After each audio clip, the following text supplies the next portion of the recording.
तो निश्चित रूप से ये मर्डर से अधिक खतरनाक है, क्योंकि मर्डर में एक बार में व्यक्ति की लीला समाप्त हो जाती है, जबकि क्वेश्चन आउट करने के पश्चात जो बच्चे फेल हो जाते हैं पढ़ने वाले लड़के, वह एक दिन नहीं हर दिन मरता है। तो निश्चित रूप से ये मर्डर से ज्यादा खतरनाक मैं मानता हूँ। नमस्कार, आप देख रहे हैं बोलो जिंदगी और मैं हूं प्रीतम कुमार। इस वक्त हूं पटना में एम कोचिंग के संचालक हैं, शिक्षक हैं और अदम्य अदिति गुरुकुल के गुरु रहमान। वैसे तो ये पहचान के मोहताज नहीं है, दूर दराज तक लोग इनको शिक्षक में गुरु के तौर पे जानते हैं। सर, आज आने का सबसे मुद्दा था कि सर आज आपने माननीय मुख्यमंत्री नीतीश कुमार जी से मुलाकात किया है शिक्षक बहाली की प्रक्रिया में कुछ बदलाव को लेकर। सर, इससे शिक्षकों में काफ़ी उम्मीद जागी है। सर, क्या खास बातचीत? देखिए, सबसे बड़ी बात तो मैं बता दूं कि पटना में शिक्षक आजकल दुकानदार हो गया है। वो लोग बात करता है, बच्चों को भले कोर्स भेज दे, कुछ कर दे, लेकिन बच्चों के बारे में सोचता कुछ नहीं है। तो बहुत दिन से बच्चे रोड पर जा रहे थे, चिल्ला रहे थे, तो मुझे लगा कि जब जहाँ से काम होना है वहीं पर डायरेक्ट जाया जाए। अब हम किसी और नेता के पास जाने से अतिरिक्त मैंने सोचा कि अब माननीय मुख्यमंत्री से मिला जाए। तो माननीय मुख्यमंत्री से मैंने परसों दिया था समय, तो आज हम लोग को समय मिला था कि 11 बजे किसी हालत में आ जाने के लिए। तो हमको पता चला कि 11 बजे क्यों बोला गया था। वहाँ जाने के बाद पता चला क्योंकि 12 बजे फ्लाइट थी माननीय मुख्यमंत्री की, जो दिल्ली जाने की। तो हम लोग गए, वहाँ पर गए तो माननीय मुख्यमंत्री मिले और उन्होंने अपने पीएस जो है प्रमोद जी, जो बक्सर में एडीएम थे पहले, उनके पीएस हैं, तो वो उन्होंने स्पष्ट रूप से कहा कि जो डिमांड बच्चों का है उन सारे डिमांड को आप कलमबद्ध कर लीजिए। चूँकि हम लोग कलमबद्ध करके ले गए थे, तो वो डिमांड, पहली डिमांड हम लोग की थी कि सप्लीमेंट्री रिजल्ट दिया जाए। दूसरी डिमांड ये थी कि जो भी एज रिलैक्सेशन का मुद्दा था कि बच्चे, बहुत सारी बच्चियां इसी एज, जिनका एज खत्म हो गया है, बीएड बेचारे गहना बेच किए, खेत बेच किए, तो उनका एज रिलैक्सेशन किया जाए। तीसरी बात थी कि डोमिसाइल नीति लागू किया जाए। और चौथी बात जो थी कि दिव्यांग जो बिहार का है उसको आरक्षण दिया जाए। और पांचवी बात आपको थी कि जो एक पोस्ट एक व्यक्ति वाली अवधारणा को किसी परिस्थिति में लागू किया जाए। इन सारे बात को गहनता सुनने के पश्चात अंतिम निष्कर्ष यही हुआ कि सारा का सारा डिमांड बिल्कुल बच्चों का जेन्युइन है, लेकिन डोमिसाइल नीति पर कुछ भी उन लोग बोलने से मना कर दिया। इससे हमको लगा कि डोमिसाइल नीति पर हमको नहीं लग रहा है कि कुछ काम होगा, लेकिन सप्लीमेंट्री रिजल्ट, एज रिलैक्सेशन और जो है आपको जो अन्य मुद्दा है उस मुद्दा पर पूरा पॉजिटिव हमको लगे। माननीय मुख्यमंत्री भी और पूरा मुख्यमंत्री हाउस पूरा पॉजिटिव लगा, क्योंकि वो लोग चाह रहे थे कि किसी भी तरह का इसमें परिवर्तन हो। सबसे बड़ी समस्या थी कि माननीय मुख्यमंत्री के पास बच्चे वास्तविक तथ्य को लेकर पहुंचे ही नहीं थे, या उनके पास पहुंचा ही नहीं था, या उन तक उनकी बात नहीं पहुंची थी। तो आज सारा पॉइंट वाइज हम लोग लिख के दे दिए। माननीय मुख्यमंत्री बोले कि दिल्ली में से आ रहे हैं, तो मेरा नाम फोन नंबर उन्होंने ले लिया, लिखवा लिया, और कोई मुरारी जी थे वो लिखे, और उसके बाद हुआ कि आने के बाद इसको बात की जाएगी। तब मैंने बात किया क्वेश्चन लिख का, क्योंकि बहुत बड़ा मुद्दा था। तो क्वेश्चन लिख पर मुद्दा था, तो उन्होंने कहा कि ये तो बिल्कुल सही बात है, लेकिन जिस तरह माननीय प्रधानमंत्री ने लोकसभा में इसको पारित किया है, उस बिल को आज जिस तरह का अध्यादेश योगी आदित्यनाथ ने लागू किया है, तो बोले मत घबराइए, 10 दिन के अंदर में बिहार में उसी तरह का अध्यादेश लागू होगा और अब चोर बच नहीं पाएगा।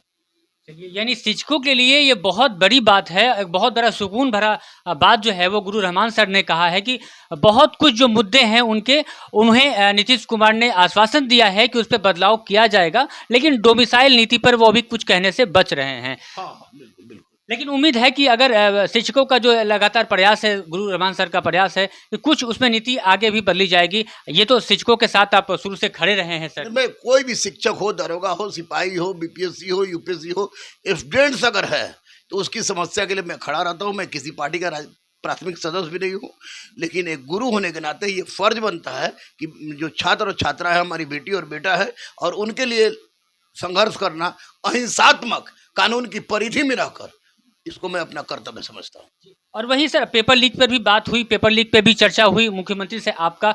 गुरु रहमान सर, एक वक्त था जब हम मैट्रिक के एग्जामिनेशन, इंटर के एग्जामिनेशन, ग्रेजुएशन में पर्चा लीक हो जाता, वो बहुत बड़ी बात हो जाती थी। और आज का दिन है, शिक्षक भर्ती में परीक्षा पेपर लीक हो जा रहा है, सिपाही भर्ती में हो जा रहा है, और देश की इतनी बड़ी परीक्षा नीट में पेपर लीक हो जा रहा है। ये दुस्साहस कैसे बढ़ रहा है? देखिए, दुस्साहस ये बढ़ नहीं रहा, दुस्साहस पहले से था। 94 में मैं पार्ट 1 में था और पार्ट 1 से मैं पढ़ा रहा हूँ, कुछ व्यक्तिगत कारण था। तो 94 से आज तक कोई वर्ष ऐसा नहीं हुआ जब मैंने नहीं देखा हो कि क्वेश्चन आउट नहीं हुआ है। इवन कि 90-91 में आपको यूपीएससी का पीटी का क्वेश्चन भी आउट हो गया था, आपको रांची प्रेस से, तो क्वेश्चन आउट होता था। लेकिन इधर मीडिया और आप सोशल मीडिया आप लोग बहुत ज़्यादा एक्टिव हुए हैं, इसलिए सब कुछ पता चल जाएगा, लोगों को दिखने ज़्यादा लगा, लोगों को दिखने ज़्यादा लगा है। लेकिन शुरू से चल रहा था और एक नेक्सस है जो बिहार, झारखंड, उत्तर प्रदेश, हरियाणा, राजस्थान, गुजरात में एक कांड हुई। और यहाँ आपको बता दें कि गुजरात में 14 पेपर परीक्षा हुआ, 14 पेपर का परीक्षा का पेपर लीक था। राजस्थान में 14 परीक्षा हुआ, 14 का पेपर लीक था। आपको तेलंगाना का कोई व्यक्ति पकड़ा रहा है, आपको लातूर का कोई व्यक्ति पकड़ा रहा है। यानी पूरे भारत में एक जाल की तरह लोग इसमें लगे हुए हैं। और इस पर जब तक माननीय प्रधानमंत्री का जो अध्यादेश आया है लोकसभा में, उसको कड़ाई से लागू नहीं किया जाता है, इन चोरों को आजीवन कारावास और 1 करोड़ की जुर्माना जब तक इम्प्लीमेंट नहीं हो जाती है, तब तक इनकी चोरी चलती रहेगी। स्पष्ट रूप से हम बता दें कि इसमें बड़े बड़े नेता भी हो सकते हैं, अधिकारी भी हो सकते हैं, कोचिंग माफिया भी हो सकते हैं, बहुत बड़े दलाल हो सकते हैं। सब पर कठोर कार्रवाई की जरूरत है, क्योंकि बिना कठोर कार्रवाई के ये हमारे निश्चित रूप से हमारे देश के लिए एक बहुत ही गलत आधार है, और बिहार आज के लिए भी तो है ही। एक सवाल का संक्षेप में मैं एक जवाब और भी चाहूँगा, चूँकि आप एक शिक्षक हैं और एक गणमान्य शिक्षक माने जाते हैं बिहार भर में, देश भर में। सर, ऐसी घटनाओं का विद्यार्थियों पर जो तैयारियां कर रहे हैं, जिनकी घर गिरवी है, बहुत चीज़ें बेच करके आज पटना जैसे शहरों में, दिल्ली या कोटा जैसे शहरों में तैयारियां करते हैं, उन पर इसका क्या प्रभाव असर पड़ता है सर? देखिए, एक बात तो हम बता दें, विद्यार्थी भी 2 तरह के हो गए। एक विद्यार्थी ऐसे हैं जो कि फॉर्म इसलिए भरते हैं कि केन प्रकार साम दाम दंड भेद की नीति अपनाकर हम अपना किसी तरह सेटिंग करा दें। तो वो लोग विद्यार्थी भी उतना ही दोषी हैं जितने उनके गार्जियन दोषी हैं, क्योंकि उनका सहयोग करते हैं। और दूसरे विद्यार्थी गरीब टाइप के होते हैं और पढ़ने वाले होते हैं, वो बेचारे पढ़ के चाहते कि मेहनत के बल पर हम ले लें। तो निश्चित रूप से ये मर्डर से अधिक खतरनाक है, क्योंकि मर्डर में एक बार में व्यक्ति की लीला समाप्त हो जाती है, जबकि क्वेश्चन आउट करने के पश्चात जो बच्चे फेल हो जाते हैं, पढ़ने वाले लड़के, वो एक दिन नहीं हर दिन मरता है। तो निश्चित रूप से ये मर्डर से ज़्यादा खतरनाक मैं मानता हूँ। लेकिन मैं बच्चों को स्पष्ट रूप से कहूँगा कि अब लोग जाग गए हैं, माननीय प्रधानमंत्री जाग गए हैं, यूपी के मुख्यमंत्री जाग गए हैं, बिहार के मुख्यमंत्री जाग गए हैं। तो निश्चित रूप से पूरे भारत में वो कानून लागू होगा और दलाल चोर अंदर जाएंगे, चाहे वो अधिकारी हो, चाहे वो नेता हो, चाहे मंत्री हो या कोचिंग माफिया हो। अब बच्चों से, अब बच्चों गार्जियन से भी मैं कहूँगा कि अगर अच्छे भारत की परिकल्पना आप करते हैं, भारत माता की जय, वंदे मातरम चिल्लाते हैं, तो कम से कम ये रीढ़ जो है, spinal cord of the society, उसमें आप सहयोग कीजिए। और इस मामले में जो भी दलाल, जो भी चोर हो, उसमें अपनी स्वार्थ को न देखते हुए देश हित को देखा जाए। तो बहुत बहुत शुक्रिया गुरु रहमान सर, आपका हमसे बातचीत करने के लिए, और एक आश्वासन जो तमाम